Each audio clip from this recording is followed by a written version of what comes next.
पेश है इस वक्त राजस्थान की बड़ी खबरें। कांग्रेस प्रदेशाध्यक्ष सचिन पायलट ने कहा कि राज्यसभा चुनाव में बहुमत को लेकर चिंता की जरूरत नहीं।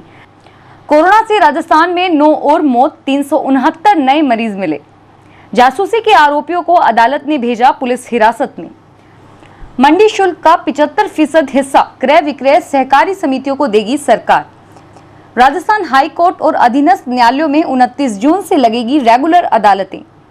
एफसीआई ने गेहूं खरीद का बनाया रिकॉर्ड, 16.42 लाख मीट्रिक टन खरीद। निजी गौण मंडियों को मंडी शुल्क का 75% हिस्सा मिलेगा। प्रदेश में 100 में से 75 कोरोना संक्रमित हो रहे हैं ठीक। आज नहीं कल खुद ही हिट विकेट हो जाएगी सरकार, पूनिया। 50 लोगों के बीच गूंजेगी शहनाई, होटल और मैरिज गार्डन हुए बुक। और अब खबरें विस्तार से। कांग्रेस प्रदेशाध्यक्ष और उप मुख्यमंत्री सचिन पायलट ने कहा कि राज्यसभा की 3 सीटों के लिए होने वाले चुनाव में बहुमत को लेकर चिंता करने की जरूरत नहीं है। चुनाव अब 19 जून को होंगे। कांग्रेस ने केसी वेणुगोपाल और नीरज डांगी को उम्मीदवार बनाया है। भारतीय जनता पार्टी की ओर से राजेंद्र गहलोत ने पर्चा भरा। हालांकि ओमकार सिंह लखावत ने भी अंतिम क्षणों में पर्चा दाखिल कर सबको हैरान कर दिया। अब आइए बात करते हैं कोरोना की। राजस्थान में कोरोना वायरस संक्रमितों की संख्या बढ़कर 11,245 हो गई है। मंगलवार रात तक राज्य में 369 नए रोगी सामने आए, जिनमें से 100 रोगी जयपुर शहर में मिले। वहीं इस घातक वायरस से 9 और मौत राज्य में हुई। वहीं जासूसी के आरोप में गिरफ्तार किए गए 2 जनों को जयपुर की अदालत ने 3 दिन के लिए पुलिस हिरासत में भेज दिया है। राजस्थान पुलिस की विशेष शाखा ने राज्य में विभिन्न सैन्य ठिकानों पर सेना की गतिविधियों को संवेदनशील सूचनाएं पाकिस्तानी खुफिया एजेंसी को भेजने के आरोप में गंगानगर एफडीएम में काम करने वाले सिविल डिफेंस कर्मी विकास तिलोतिया और महाजन फील्ड फायरिंग रेंज बीकानेर में कार्यरत संविदा कर्मी चिमनलाल नायक को गिरफ्तार किया था। एक खबर खेतीबाड़ी की।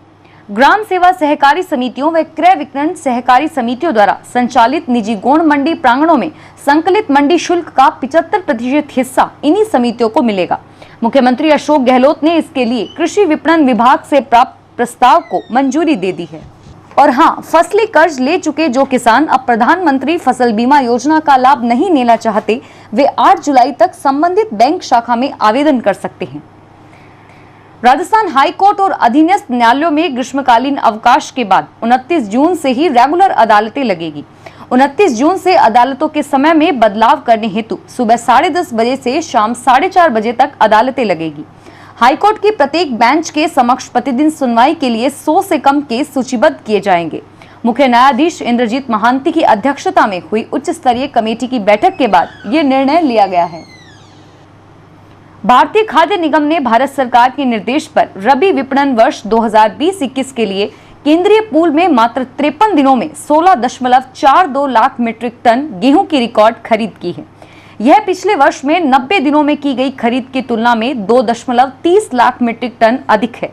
महाप्रबंधक क्षेत्र संजीव भास्कर ने बताया कि गेहूं खरीद का किसानों को भुगतान नियमानुसार डिजिटल माध्यम से उनके खातों में तय सीमा में किया जा रहा है।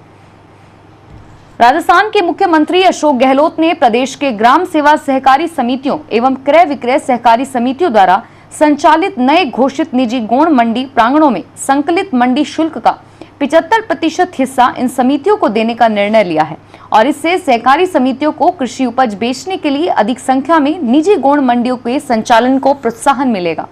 गहलोत ने इसके लिए कृषि विपणन विभाग से प्राप्त प्रस्ताव को मंजूरी दे दी है। राजस्थान में कोरोना संक्रमण में से 100 से 75 लोग दुरुस्त हो रहे हैं। रिकवरी का यह रेशो देश के अन्य राज्यों के मुकाबले कहीं ज्यादा बेहतर है। चिकित्सा मंत्री रघु शर्मा ने कहा कि भारत सरकार द्वारा जारी 10 राज्यों के तुलनात्मक अध्ययन के हर पैमाने पर राजस्थान अव्वल रहा है और भले ही बात मृत्यु दर की हो या रिकवरी रेशो या फिर एक्टिव केसेस पर नियंत्रण करने की, राज्य सरकार हर मामले में अन्य राज्यों की तुलना में बेहतर प्रदर्शन किया है। राजस्थान भाजपा प्रदेशाध्यक्ष सतीश पूनिया ने राज्यसभा चुनावों के लिए निर्दलीय विधायकों को दिल्ली से भाजपा नेताओं के फोन आने के मामले में पलटवार किया है। उन्होंने मंगलवार को कहा कि दिल्ली के लोगों के पास इतनी फुर्सत नहीं है कि वे इस तरह के लोगों पर ध्यान दें। इससे पहले तो मुख्यमंत्री पूरे आत्मविश्वास में थे कि राजस्थान में कुछ नहीं करने देंगे, लेकिन 3-4 दिन से मुख्यमंत्री के बयानों से साफ है कि कांग्रेस सरकार अंदरूनी तौर पर कमजोर हो चुकी है। अनलॉक 1.0 में शादियां होना भी शुरू हो गई है। जून के सावे के दौरान कई जगह शहनाइयां बजेंगी। इसको लेकर तैयारियां भी शुरू हो गई है। 11 जून से सावा शुरू हो जाएगा और ऐसे में प्रशासनिक अनुमति के बाद ही मैरिज गार्डन संचालक शादी की अनुमति दे रहे हैं। यही स्थिति होटलों की भी है। 50 लोगों के लिए 1.5 लाख रुपए तक की बुकिंग होटलों में हुई है और वहीं मैरिज गार्डन 50,000 से 70,000 रुपए में बुक हुए हैं। फिलहाल इस बुलेटिन में इतना ही और फिर हाजिर होंगे तमाम बड़ी खबरों के साथ। एसबीटी न्यूज के वीडियो देखने के लिए हमारे चैनल को सब्सक्राइब करें और नोटिफिकेशन पाने के लिए बेल आइकन पर क्लिक करें। धन्यवाद।